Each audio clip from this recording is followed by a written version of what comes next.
Thank you everyone for joining us for another Learning Lunch hosted by FormatApproved.com. My name is Brian Johnson. I'm the Senior Director of Online Education with Format Approved, and I'll be your moderator today. Today's Learning Lunch is titled HIPAA Happens, Understanding Data Safety and Patient Confidentiality. We're joined today by Dr. Larry Emmott. Dr. Emmott is widely recognized as the most entertaining speaker in dentistry, and he's known for his expertise and lively presentations on dentistry and what you need to know about HIPAA compliance. We're delighted to share his expertise with you today, and we'd like to thank our partners PAC1 Solutions for making this presentation possible. As you read about Dr. Emmott there on the bio slide, I'll go through some quick housekeeping notes before I turn it over to Dr. Emmott. For those of you who are regulars at our Learning Lunches, you'll notice that our format will be a little different for today's session. However, you can still ask questions of our presenter at any time during today's session by entering them into the chat area. At the end of our session, we'll address as many questions as time allows. Also, please note that all registered attendees of today's session will receive an email with links to both the slides and the recorded versions of this event. So we always have our guests ask if they can get the slides and a recording. Rest assured that we'll send that out to you after the event. So I'm going to go ahead and switch presenters to Dr. Emmott, and we'll get started here. And first of all, I'd just like to say thank you, Dr. Emmott, for joining us today. It's a real pleasure to have you. Brian, thank you very much, and thank you for allowing this to happen. I've really been looking forward to it. Now, are you a basketball fan? In fact, are any of you basketball fans? If you are, you probably, if you've ever watched or if you've ever attended or listened to a basketball game, you've probably heard this phrase, no harm, no foul. Of course you've heard that. And what does that mean? Well, if you know basketball, you know that technically you're not supposed to touch another player. There's supposed to be no contact. But very often, if that contact doesn't result in any harm, if there's no harm, then the referee doesn't call a foul. Now, even if you're not a basketball fan, if you haven't heard that one, I know you've heard this one. How about innocent until proven guilty? I mean, that's a foundation of the American justice system. Of course you've heard that. Innocent until proven guilty. If someone accuses you of something, they have to prove you did it. Well, when it comes to HIPAA, that doesn't count anymore. If you have a data breach, you're guilty. No matter what, you have to do the stuff. Even if nobody's harmed. Even if they can't, no one, the loss of data harmed nobody whatsoever, the no harm, no foul doesn't count. And you're guilty. Okay. Now, before we go into all that, let me start by saying this. I believe as a dental professional, we do have a moral or ethical obligation as well as a legal obligation to protect our patients' confidentiality. That's true. And I've never talked to a dentist or dental professional that didn't believe that. And that's not new. I mean, we've always had that obligation as part of being a professional. So that hasn't changed. We've always had to protect patient confidentiality. What has changed? Well, it's the advent of digital technology. The fact is that electronic digital technology, the things that make it great for us, the ease of record keeping, the rapid access to information, the use of like Google and internet to find out things, the things that make digital technology great for us to use also make it great for the bad guys. It makes it easier for people to defraud us, to use our information and malware and use things and take the data. So that's what's changed. Now, part of the issue with all that has been people like me. I mean, I'm such a cheerleader for high tech. I just love technology and want us to be using more of it, that I'm such a cheerleader that sometimes I, in fact, kind of, don't overlook the bad things, the things that can happen. So the fact is that we do need to look at some of the difficulties and some of the bad things that can happen with technology. So I'm a big cheerleader. When it comes to high tech, I'm always playing with it, spending way too much time at it. I'm literally over the edge with technology. Although if you see me at this picture, I'm not quite over the edge. And that, by the way, that one really is me. I'm not quite over the edge. I'm just on the edge. That is me with my mountain bike up at the Grand Canyon. But, of course, the real reason there for the slide here is for the contact information. So there's my toll-free number, my email, webpage, and even my physical address here in Phoenix. Now, and I put that up there because I want you to know that you can contact me. I'm going to try and give you some of my best stuff today, but the fact is there's more to it. And if you want to follow up, if you have a question or just want to, get some consulting or things like that, that I am available. So that's there. Also, I have the Ultimate Techno Geek Nerd status symbol. I have a blog. And there it is, EmmettOnTechnology.com. And I pointed out to you because I want you to know that that resource is available as well. It's free. It's like an online newsletter. And I add to it every day with information not just about data security. I mean, that's a big thing nowadays. We talk about HIPAA data security, but also going paperless, using digital diagnostics, managing the practice with digital technology, all kinds of things. So there it is. It's EmmettOnTechnology.com. Hopefully you'll find it to be valuable. And by the way, if you look here, you see where I'm pointing up to the upper right hand there, where it says subscribe via email. So if you go to the site and you just type in your email and subscribe, you'll get a daily email about the highlights for that day, what we talked about, the headlines. And if you find it interesting, you can read it. So I want you to know that resource is there. It's available and it's free. Okay. So that's me. So what are we going to talk about today? We're going to talk about HIPAA and some of the new rules. So here's our agenda for the next 50 minutes or so. And by the way, you probably noticed that I talk fast. Okay, I do. I talk fast. I usually go at about 150 words a minute with gusts up to 500.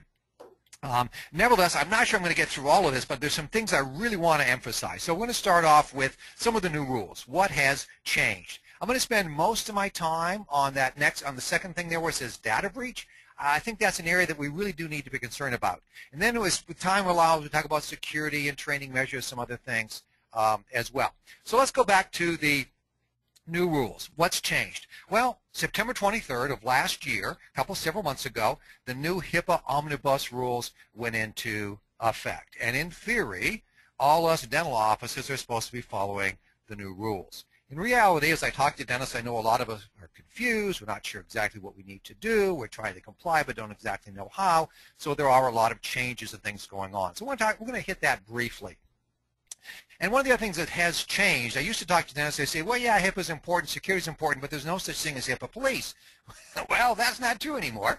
One of the changes in the rules, and not only the new HIPAA Omnibus rule, but the high-tech law, which is it relates to it. The high-tech rules actually went into effect in 2009. The high-tech rules and the new HIPAA laws actually do kind of, in a way, authorize HIPAA Police. They authorize state attorney generals. They authorize the Office of Civil Rights and Health and Human Services to actually investigate dentists and other healthcare providers in order to find data breaches and security violations and those kinds of things. So we really kind of do have HIPAA Police, and part of what they do now is they put out fines. So you can be fined for a HIPAA violation, which before was kind of tough to do, but you can get fined. So if you just have an oops, you just kind of made a mistake, didn't quite fill out the right forms, that kind of thing, you can be fined as much as $100 up to $50,000. If it's negligence, if you actually, well, you know what negligence is, like malpractice. I mean, if you really were negligent, the fines jump way up to $10,000 to $50,000. And if it's a criminal violation, you can actually go to jail. So the fines start at $100 per record. That's right. It's $100,000 to $50,000 per record.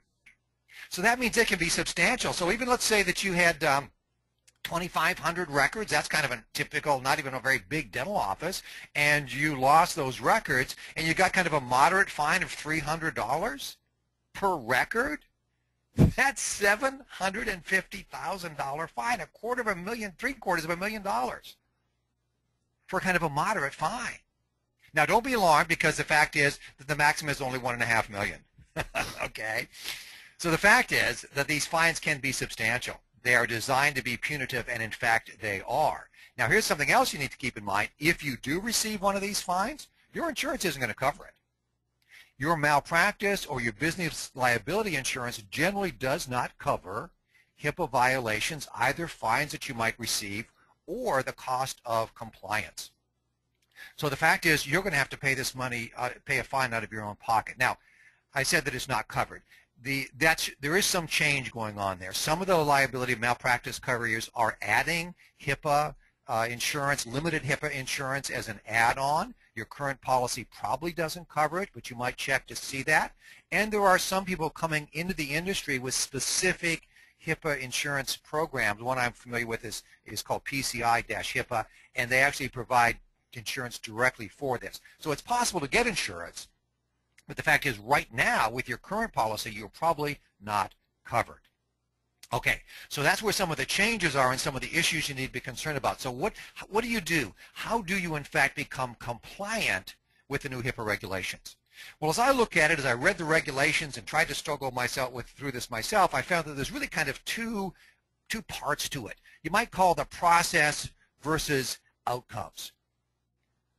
Now, let's jump back to what I said earlier, that as dental professionals, we have a moral obligation to protect patient confidentiality. We all agree with that.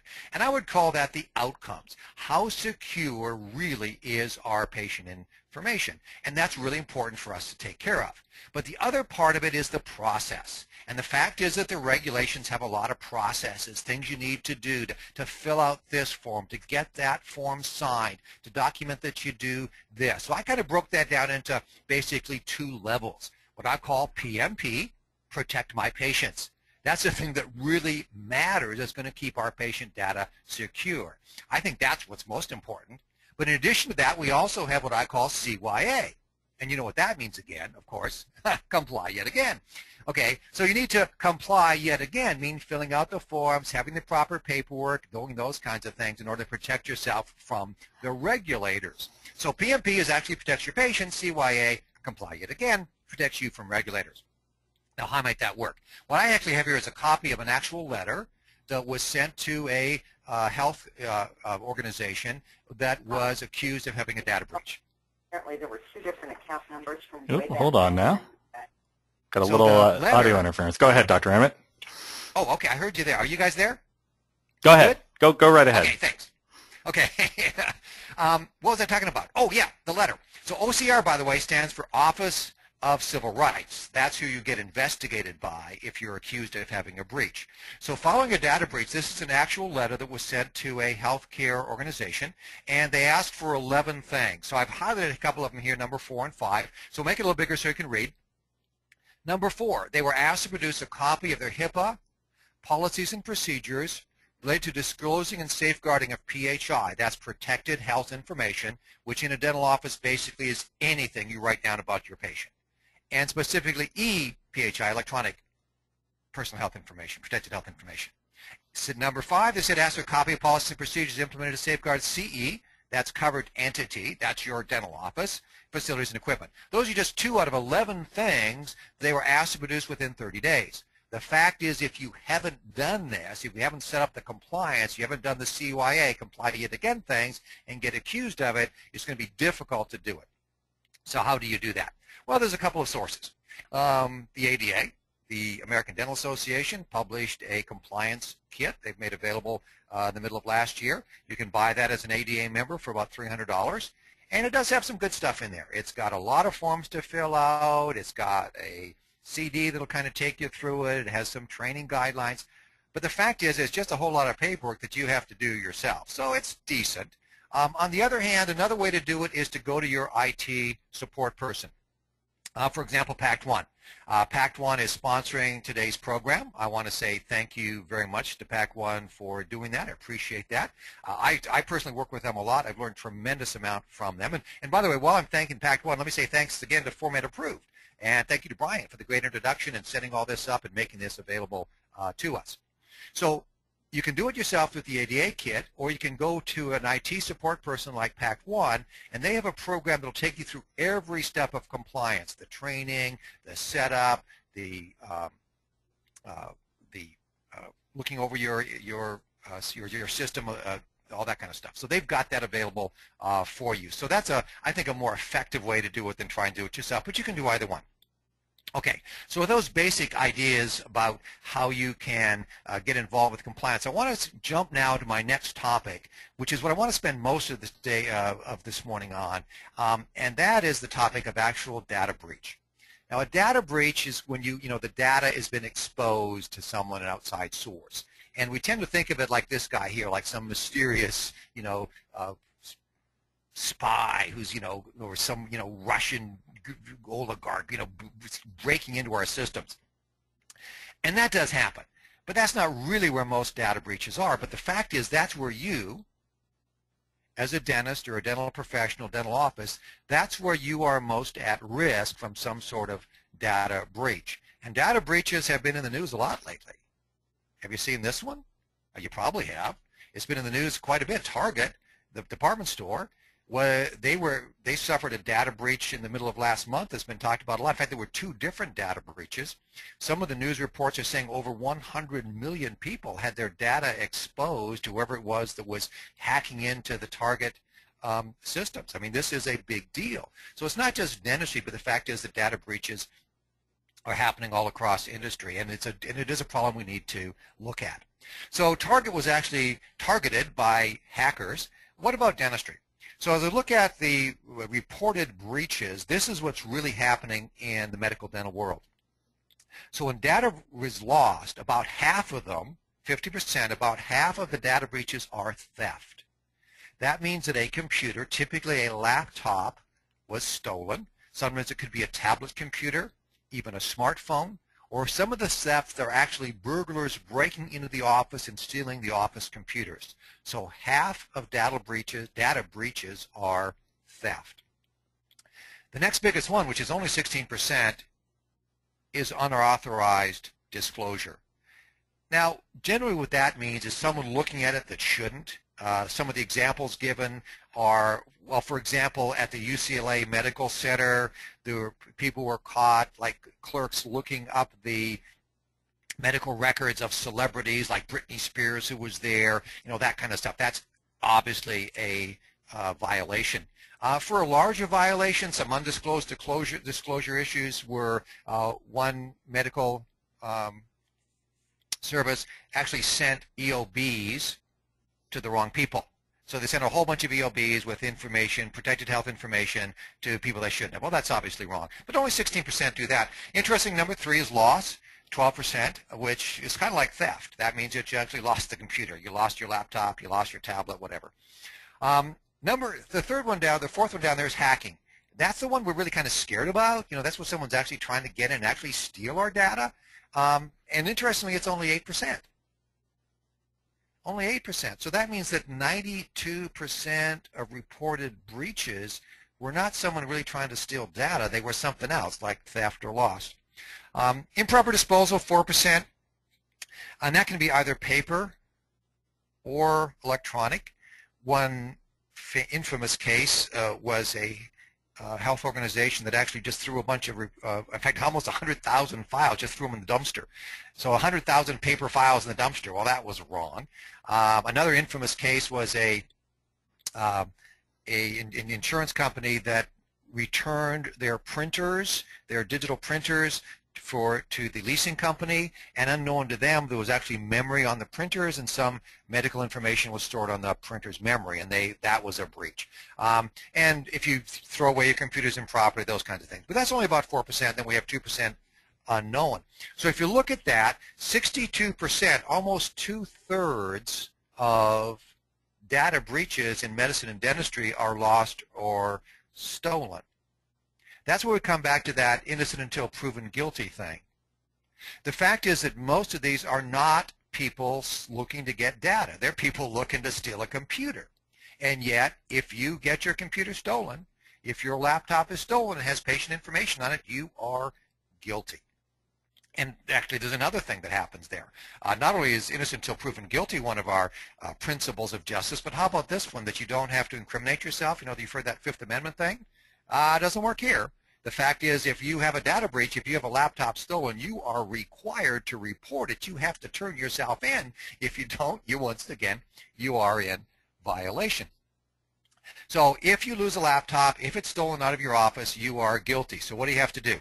Well, if you have a breach, the first thing you need to do is do an assessment. You have typically about 60 days to make this report.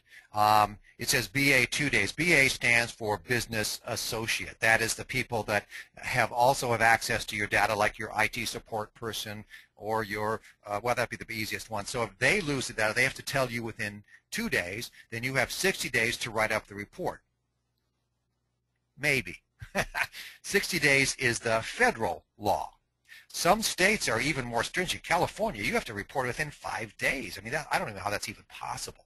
Okay, so somebody steals a laptop out of your car. And by the way, I did a kind of a quick informal research, I mean, a totally non-scientific research project. I called up a bunch of dental offices that had reported breaches. and found out what happened. And most of them were, in fact, all the ones I talked to were in fact theft, where a laptop was stolen or someone broke into the office and actually stole the computer. And of everyone I talked to, 0 people actually had any patient data used in a malicious fashion. No patients were harmed in this theft. Nevertheless, you're required to write it up and report to the Health and Human Services. So you have 60 days to do it unless you're in California. You have to write a report, how many files were lost, what's the degree of risk, and then you have to do compliance. Compliance consists of notifying patients that their data has been breached. And if it's more than 500, you have to publish it. So here's, for example, this was in the St. Louis Post-Dispatch. This was, and if you can read the thing down there, it says, you see it says Florissant, that's a suburb of St. Louis. Orthodontist office has informed 10,000 patients that their personal office could be compromised. What happened here? Thieves broke in, stole the office computers. That's a breach, even though no one was harmed. And I did talk to this office directly, did an interview with them. No patient data has been used in an inappropriate way, and yet they're guilty. So you have to publish it. This same orthodontist office here is a copy, a screenshot of their webpage, also telling patients that there had been a breach and giving them information, all that kind of stuff. So you need to provide remediation. So the breach compliance, notify patients, publish it, provide remediation. That can include a toll-free phone number. So patients have a question, they want to know what happened, they want to be able to report their breach, so you need to provide a toll-free number for them to call in and ask questions. And if there actually is damage, if someone actually is damaged by the loss of this data, then you are liable for that damage. And remember, your insurance is probably not going to cover it. If it's more than 500 records have been breached, then your name will be published on the Health and Human Services wall of shame, okay? That's a term used for this website where they publish all the breaches. Here's a screenshot of that. That's why, by going there, that's why I found out the dentist that I was able to interview that actually had been breached. So your name and all the information will be published on the website, and that's when you may in fact be subject to fines. So if in fact you have a breach and they send you the letter like I showed you earlier that asks for your policies and procedures, asks for your safety implementations, and you don't provide that, you can't show that you made an effort to comply, that's when in fact you might be fined. So what have we seen? I mentioned earlier that only 8% of the breaches can be attributed to hackers, people actually trying to get in to steal your data. But that is where we see the trend. Malicious attacks have in fact been going up about 30% in the last 3 years. And I found this was interesting, that 88% of businesses reported at least one data breach. Now this is general business. This is not just medical and dental. But 88%, I mean, that's pretty close to a lot. I mean, that's a lot of us. 88% did have at least one data breach of some kind. And when you do get the breach, if you do get a hacker, that's the most expensive one. And you can kind of, that makes sense. Because if you have to do remediation and a hacker is really trying to use the data, so that's the one that is the hardest to remediate, the one where you might have the most liability, that's the one that costs you the most. So even though it's only 8%, if you do get hacked, it actually can be the most difficult to deal with. Now, I used to tell dentists not to worry. Remember, I'm a cheerleader, and so I used to try and downplay these things, and I think there was some justification in the past. And one of the things I would tell dentists is, don't worry, you're not a target. You know, hackers would much rather target a department store like Target or a bank. There's much richer data for them there, and you're just not really much of a target, so it's not that big a deal. Well, that's changing. The fact is that the department stores and the banks are getting harder and harder to hack. They're taking the proper precautions, and so the fact is that these data hackers are now starting to look to small businesses which are less well protected, that have a lot of data, including medical and dental offices. And it actually can pay off. One number I read is the typical record of a person. That would mean their personal record, their name, address, phone number, social security, birthday. That kind of complete record is great for a identity thief. And if you have a credit card number, it's even better. So just a personal record will sell on the black market for as much as $200. $200 per record. So if you, again, have a typical office of about 2,500 people, $200 times 2,500 means $500,000. $500,000. So hacking into your office can, in fact, pay off. So at $500,000, it's worth it. So once again, we are becoming targets more so than we have in the past. All right. So the HIPAA law requires you to comply, filling out a bunch of paperwork and taking precautions. Data breaches are the things that are going to be the most painful to you, having to publish it, notify patients, those kinds of things. The most likely type of data breach is going to be theft or loss. So what can you in fact do to protect yourself? What kind of security do you need to put in place? Well, let's look at it like security for your physical property, your home or your office. Is it possible for you to set up a system so that you can never, ever, ever possibly be broken into or burgled? Not really. You can't make it impossible. What you can do is make it more difficult for the burglar. So you can start off with something like a deadbolt. And what's the next step? You would probably put in an alarm system. If you're really paranoid, you might want to put bars on the windows, and then you could go to armed guards and roving Dobermans, okay? Now, at some point, the security is good enough. And most of us don't go with the armed guards and roving Dobermans because the fact is it's way too complicated and expensive and too much of a hassle for the security involved. And it's the same thing with your office security. At some point, you've done enough. So what do you need to do? What is in fact reasonable? Now the HIPAA guidelines say that you must provide reasonable data security. And that's good because it allows it to be scalable. The fact is that it should be different. That the security measures you need to do in your dental office don't need to be the same as you would do in a major hospital, which again would be different than what you need to do in a major medical plan or insurance plan. So the fact is that you should be scalable. You want to be reasonable, do the things that are reasonable for your level of exposure. That makes sense. And in fact, the fact that the guidelines are written that way is not a bad thing. They don't really lay out step by step what you need to do. You need to be reasonable. The problem is that can then turn out to be subjective. Well, what you think is reasonable, well, what do other people think? And if you do have a data breach, you are going to get second-guessed. For example, is a password good enough? If you put a complex password on your data, is that good enough? Is that reasonable protection? Well, this has already come up, and the regulators have said no. A password is not good enough. You are guilty if that's all you've done, if that's all you've tried to do to protect yourself. So the password might be like the deadbolt. Okay, it's kind of the very first thing. And then you need, so what do you do next? Where's your alarm system? Where's your bars on the windows? So let's kind of go through some of those things. The only thing that will totally protect you, your get out of jail free card, if you will, is if you have encrypted your data. Encrypt your data. Now, most of you probably know what that means. Encryption is a algorithm that takes your data and puts it into a totally unbreakable code that no one else can read. And it's probably not a bad idea to do that, but it's new to us in medicine and dentistry. We haven't had to do it in the past.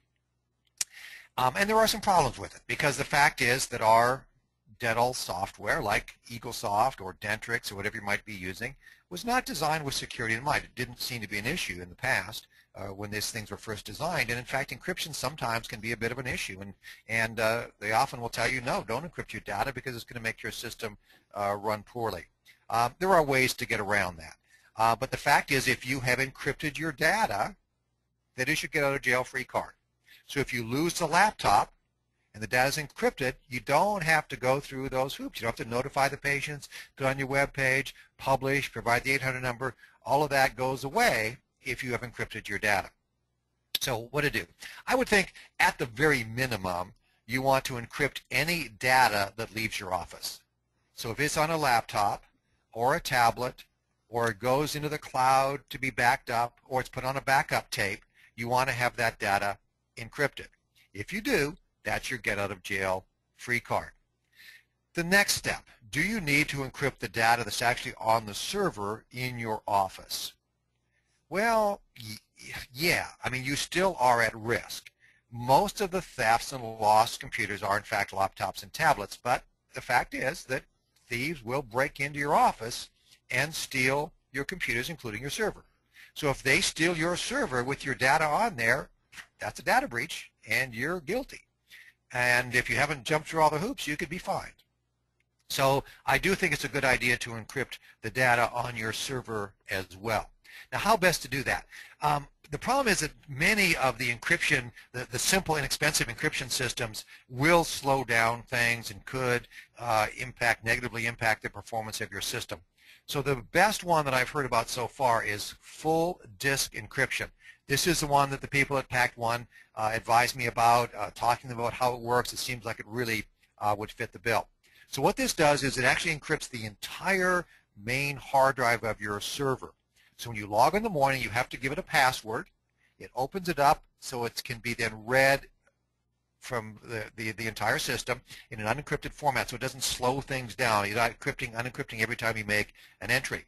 When you close at the end of the day, it goes back into encrypted format. So if a thief breaks in at night and steals your server, it is going to be useless to them. So full whole disk encryption for your dental office, I think, in fact, probably sounds like a good system, and it's not all that expensive. And again, Pact One can help set it up for you. Oh, one caution: don't lose your password. If you forget the password, if you lose it, you're never going to get in there. So anyway, nevertheless, I think it is definitely your get out of jail free card, definitely worth doing. Okay, so where are we? We've talked about the data breaches. We've talked about the difference between protecting your patients and complying yet again. And so I think encryption is both. It definitely will protect your patients, and it's definitely going to help you CYA, comply yet again, because if you have done encryption properly and you do have a data breach, you're home free. So that's probably the number one message from today's program. So we got about 10-15 minutes now. So let me go through some other areas that you can do that I think are important to protect your patients. Now, if we go to look at the ADA manual, the one you can get for $300, they have 25 steps toward privacy and breach notification. 25 steps. Well, that's not horrible, but I thought that's quite a bit. So I actually made 5 steps. So here's the Larry system. It's 5 steps. Now, technically, under documentation, I've got 3 subcategories, so maybe it's not quite 5, but it's not 25. Now, I'm not going to go through all 5 today. We don't have time for that. But I want to hit some of the highlights for the protect your patient ones that I think matter. Number 1 is do a risk assessment. And that's one of the things that if you get challenged by the HIPAA Police, they're going to ask you about your risk assessment. I think it's important for you to have to CYA, comply yet again, but it's also important because I think it's one of the first things you can do to really do real protection for your patient. So what is a risk assessment? Well, you want to look at where is your protected health or private health information. Who has access to it? Is it secure? Now, for example, here is a kind of a typical client-server network we would often find in a dental office. So what we have up here, these are the workstations, like here's the front desk, and here's treatment room 1 and treatment room 2. And so the data actually isn't stored here. The data is entered here and stored in the server. So obviously you have data in the server. But that's not the only place you have PHI. What about over here in the backup? If you're doing a backup either in the cloud or do a backup tape, the data is there too. So you've got it here and you're here. Then what about if you transfer some data to the laptop for the doctor to take home to do some work on the weekends, or he has access through the cloud on his, his BlackBerry, now it'd be his Android or his iPhone, back into the server. And again, I mentioned that even printers have memory, and your printer might have some memory on it. And then dental office is notorious for storing some data actually on the workstations. Maybe you have your private letters to your patients, or maybe you store your x-rays in a different database. The fact is that you need to identify where those things are. Now, by the way, one issue that's coming up rapidly is this, that Microsoft has announced the end of life for Windows XP. That on April 8th of this year, they're going to completely stop any support, including security updates, for the operating system Windows XP. So what does that mean? Does that mean you won't be able to run your computer? Well, no, but it does mean this. You will now be open to a data breach.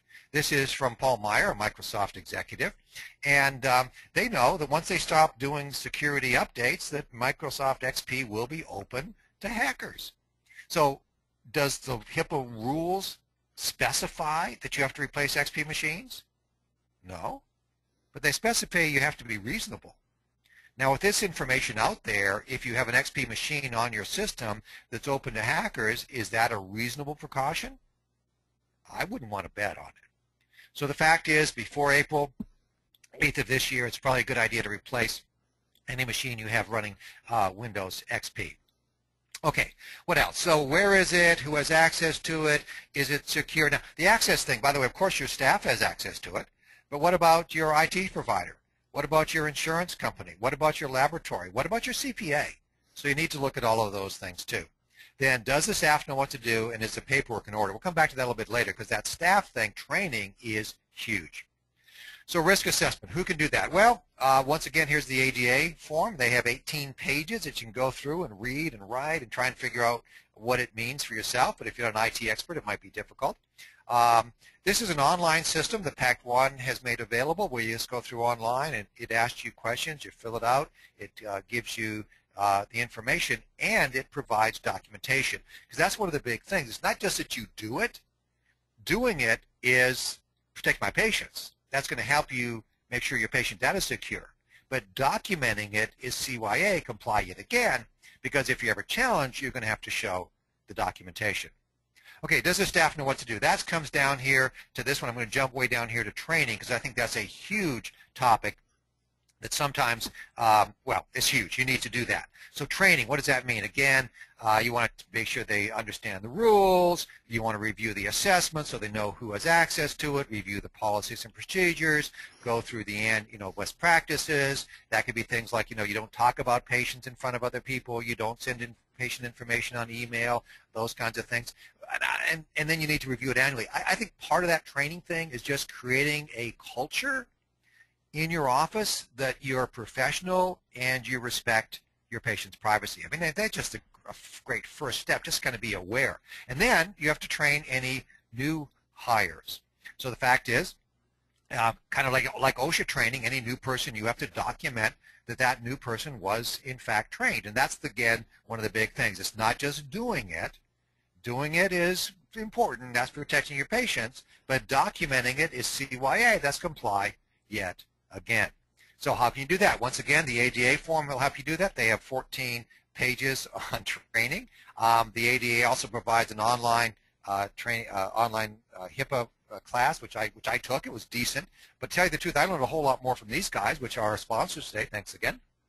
Format approved. So they will provide training for the HIPAA officer, provide training for every person in the staff, and they do it online, and this is really important, they can then document it. So you go online, you pay a small fee, you get all the training you need, your staff knows what to do, and it's documented for you. I think it's a great option for the training. Okay, before we go to the questions, I want to do about 4 or 5 other things which I think are kind of, little quick PMP, protect my patient things that you need to consider. Number 1 is staff. Not only do you train the staff, but you hire the right people. Hire people that do, in fact, respect the privacy, that are professionals. In dentistry, I think we tend to put a lot of trust in our staff people, and we need to, and usually they're great, but dentistry is rife with stories of we put staff members who were trusted and then didn't deserve that trust. They ended up defrauding the office, stealing money, those kinds of things. So you need to be aware of that. Now, this I think is a much bigger problem as it relates to hospitals with huge staffs and a bunch of clerks, or medical plans with a bunch of clerks. In dentistry, we're kind of more of a smaller family-style staff, but still, you need to be aware of that. Okay. The second thing is passwords. That's like your locked door. That's the first security measure you need to take, is use good password hygiene. That means you don't have a password like 123456, or the most common password used is, in fact, the word password. Okay, you might as well have nothing. So what are you supposed to do? Well, you know, you've probably read this before. You're supposed to have up to 8 things. You want to have mixed characters, capitals, and lowercase, numbers, symbols, all that kind of stuff. This is a great, highly secure password that you will never remember, okay? But that's what you're supposed to do. Then you're supposed to change it every 3 months. So that's what you're supposed to do to have good passwords. The fact is, the reality is more like this. We all have the same password. We stick it on the front of the computer with a sticky note, and everybody knows everybody else's password. Now, I can't tell you to not do good password protocol. That is, in fact, important, and everybody should have their own secret password. But the fact is, the way we do business in dentistry, that rarely happens. I mean, if Sally's not there today, we still need to access her computer. So the fact is, we tend to share passwords. Now, one thing that you can do, that everybody should do, is put in a firewall. I know you've heard that term. What's a firewall? What that really means is it's a level of firewall. It's usually software, hardware combination that kind of puts up this wall between your office and the internet to help prevent those hackers from getting in there. And don't just buy a cheap firewall online. Get your IT professional like PAC1, in fact, to do it for you. And you also need good malware protection as well, good antivirus protection, because one of these viruses sneak in there. A lot of them, well, they call them worms and Trojans. They're more not a type of malware that actually goes in, becomes resident in your computer, and then starts broadcasting information back out of the computer. So you need to prevent those kinds of intrusions. So pick good staff people. Try and do at least minimal password protocols properly, and have your IT person provide a good firewall, enterprise level firewall, and an enterprise level virus protection. And probably the most important thing from today's program is set up a full disk encryption program for your server and any data that might actually leave the practice, backups and whatever. Okay, I have gone fast, but I think we've done pretty darn good. Brian, I think it's time for questions. Do we actually have any questions? Oh, we certainly do, and we'd like to encourage our audience to go ahead and ask more questions if they'd like. But let's go ahead and get to the questions we do have. Let's start here. So first of all, we have a question about the breach notification rules. The question is, my understanding is that breaches of less than 500 records are submitted to HHS or OCR at the end of the calendar year. Is that accurate? That's true. Now, again, you start reading these rules. They're written by lawyers for lawyers. They get very complex. And so I'm not a lawyer, and you'd be a fool to take my advice as legal advice. So if you do have a breach, I would definitely consult an attorney who knows what they're doing to make sure you have it exactly right. But yes, my understanding is if there's less than 500 records, that you do not need to publish it, but you do need to inform the Health and Human Services at the end of the year, and they will then monitor you, and they're going to, then you get a little red mark by your name, and they're going to check up on you if you have those breaches. So, for example, let's just say that you did send an email that had protected health information in it, and the email was not encrypted. That's technically a breach. So technically, you should report that, but you're not going to have to go through all the publications, that kind of stuff. All right, here's a question about the server workstation situation that you described so nicely earlier. The question is, do workstations that only use a program to access the data on the server but don't actually store the data themselves still need to be encrypted in case of a theft? Probably not. This would be a good question to go back to the PAC1 people about. It really would totally depend on your network server setup. If you do it the way it's designed to be done, all the data should go from the workstation to the server and only be stored there. What I find is a lot of dental offices don't necessarily do that, that they have additional databases stored in random places. Here's a great example. CAD/CAM. If you have a CEREC machine, the fact is it's storing patient information, the PHI, on the CAD/CAM computer that's not part of your server hard drive. Technically, if that was breached, you would have a data breach. So the quick answer is you should encrypt your server hard drive. The bigger answer is you need to do that risk assessment and see where else data might be and either move it to the hard drive or consider encrypting it in some way as well. All right, we have a number of questions here about email, which I think is on a lot of people's minds, and I'm going to ask the first one because it's a great example of the sort of questions we're getting about it. The question is, how do we protect patient info that's in x-rays, for example, in emails that we send to specialists? Yeah, good question. That is a big question. Let me start with some background before I get into the answer. Now, I purposely tried to focus on data breaches today and some of the specific things that I think any dental office could and should be doing to protect your patients. The fact is this is a bigger topic than that, and when you get into some of the very specifics, the paperwork and the email, I do believe with Pact 1 I plan to do some more additional ones, and that's where some of the training would come in. Having said that, the next thing is that virtually anything that you put in your patient record, including x-rays, is considered protected health information. You know, some dentists in the past have said, well, you know, if it doesn't have a name on it or something like that, it's not included. Well, yeah, I mean, the regulations have page after page defining PHI, but for all effects and purposes, just consider anything in your patient's chart, including their photographs. So yes, anything like an x-ray that goes in an email is PHI. If you send it via routine email, and especially an open source system like Gmail or Hotmail, it is not compliant. That can be intercepted, and you would technically be in breach of HIPAA rules. Having said that, I guarantee you today thousands and thousands of dentists across America are sending x-rays via email. They're just doing it constantly.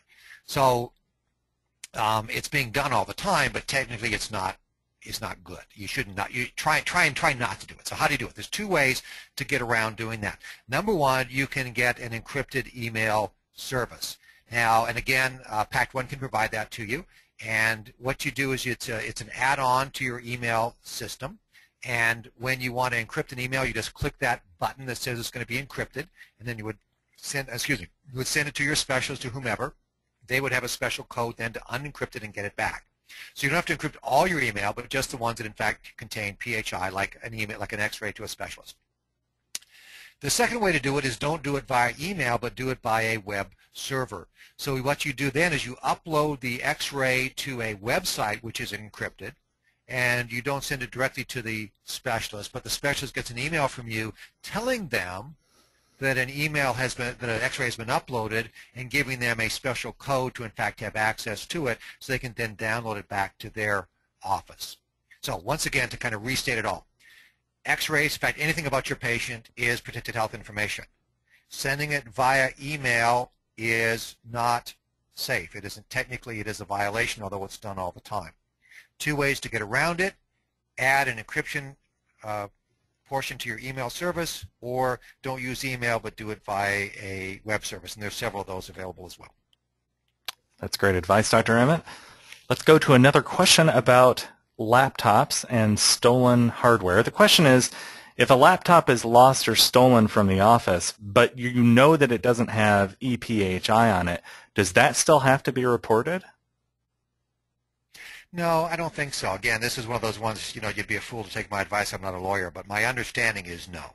So, but some of the issues have been, for example, if you have a smartphone that doesn't actually have data stored on it, but it's got a connection to the office, and many of us do that. You know, we use our smartphones. We want to, you know, call our patients from the last day. We want to be able to call in a prescription for patients, and we have access through the cloud, through our smartphone, to our patient information. A wonderful service. But the fact is, even though that smartphone might not have data, if it was lost or stolen, that's a breach, because in theory, the thief could use it to access patient data. So back to the theft thing. So if the laptop is just your personal laptop and has no information about patients and no connection to the office whatsoever, except you happen to own it, no, that would not be a violation.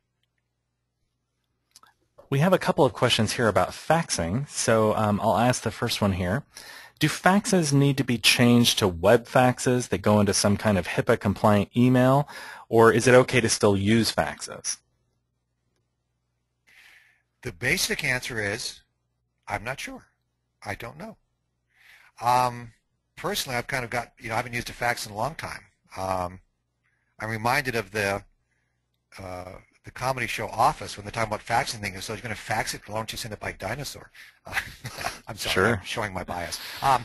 So the answer is I don't really know, but it is an electronic communication, and so it is, if it does contain PHI, protected health information, I do believe it would fall under those rules. So based on my understanding of the law, that I don't know specifically, is that yes, it would be an issue, and if you send a fax and you could not guarantee that it was read by the people at the other end, who is another covered entity, that you might have a violation there. But I am kind of stretching my knowledge there. Well, thank you, Dr. Emmott, for answering those questions. We want to save just a couple of minutes here to give people some resources. So if we didn't get to your question, we'll send those on to Dr. Emmott, and he can follow up with you after today's session. But Dr. Emmott, perhaps you'd like to make some concluding remarks before we provide some resources to our guests. I would, Brian. Thanks much. And by the way, I want to say thank you to you. I appreciate you moderating and taking the questions. I appreciate that very much. I also want to say thank you to Pact One for sponsoring this and providing a great service. And also want to remind people of what I have available to you. So remember, EmmettOnTechnology.com. Take a look at it. I hope you'll find it to be valuable. I add to it every day. And again, I showed you the picture. I'm a huge cheerleader for technology. I understand there are issues with it. I want to deal with those and deal with them more effectively. But nevertheless, the fact is technology is not going away. I don't know exactly what the future holds. I do not know exactly what the future holds, but I do know this. The future is coming, and it will be amazing. Thank you for your time. Well, thank you, Dr. Emmott. Let's go ahead and switch back to me very quickly here. All right, we should be back with me now. Let me just pull up my slides and give people some resources so that they can get information from Pact One and also discuss a little bit the training that Dr. Emmott mentioned. All right, so first of all, I'd like to thank you, Dr. Emmott, for joining us. Really a very informative session. Thank you again. And I'd like to thank all of our attendees for joining us as well. Remember that we're going to send out an email following this session that'll have links to both the recorded and PDF versions of this session, along with information on some of the resources we're about to discuss. So look for that email. Thank you to Pact One for sponsoring this session. You can see the URL on your screen there, www.pact1.com. If you visit that URL, you can learn more about Pact One. They are the dental technology experts, so any of the issues that you may have concerns about regarding your technology, Pact One is a great resource. Pact One is also partners with Format Approved. We provide HIPAA training and services in partnership with Pact One, and we offer a special discount out to dental practices through Pact One. So you can get 20% discounts off of our retail prices. Visit formatapproved.com/education/pact1 courses_security. That's a lot to digest, but if you just click on that first URL there, it'll take you directly to the security page of Pact One's website with us, where you can learn more about that security officer training that Dr. Emmott mentioned, along with workforce training. So do take advantage of that resource. If you need a risk analysis or documentation, you can click on that second link to learn more about some of the resources that are available there. So please do avail yourself of those resources. Visit formatapproved.com to learn more about our upcoming Learning Lunches. The Learning Lunch button on the bottom of that homepage will take you to the registration page for other upcoming events. Our next Learning Lunch will air tomorrow, January 15th, and we'll cover the subject of why you should monitor your HIPAA status. I'd like to thank everyone again for joining us. Thank you, Dr. Emmott. And keep an eye on your email box for that follow-up and our homepage for other upcoming Learning Lunch topics. Thank you again for joining us today.